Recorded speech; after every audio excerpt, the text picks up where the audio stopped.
Personally, I feel like the desensitization, the successful attempt at it, at least, for all humanity is kind of necessary for what's to come in the very near future because it allows for less hysteria, more acceptance, and love, if you will.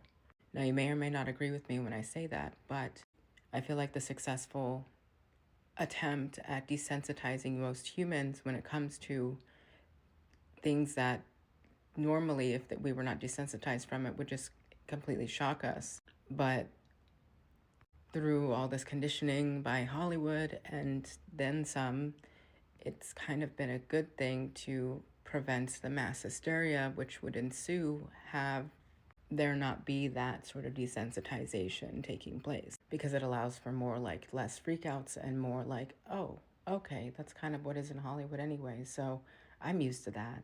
There's a dark twist that it can be taken into. I can touch on the obvious potential perspective negatively that is just unnecessary to even talk about because it's there, but to give it more energy and power and stuff like that doesn't really need that.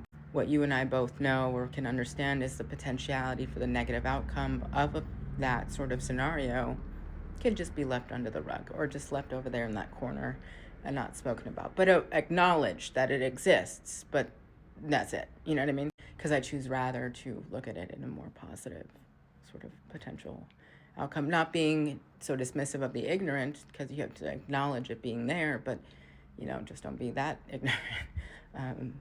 Willful ignorance is kind of something that just bugs me. I'm like, really? You're not going to go down that rabbit hole.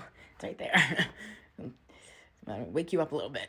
But yeah, because had this happened like 10 years ago or maybe 20 years ago, I don't know, there would be like so much freakouts. People would think of Independence Day. One negative potential that I will address though is when I actually viewed it as a really bad thing. Because I was like, okay, well, if they're desensitizing us to this whole like child, predatorial things and stuff like that, and it's making it more commonplace for people to accept as like a reality, then that's a bad thing. Because if the kid is getting, whooped in the cart somewhere and taken into a truck, no one's gonna try to help the kid because they're so desensitized from that, and they're like, okay, well, that's just like normal or whatever. But I try to steer away from that thought and more understand the desensitization as like an awareness thing. So where essentially when people understand or see the signs of that potential thing happening, they act on it more versus not being aware of it at all, period. You know what I mean? So that was just a way to kind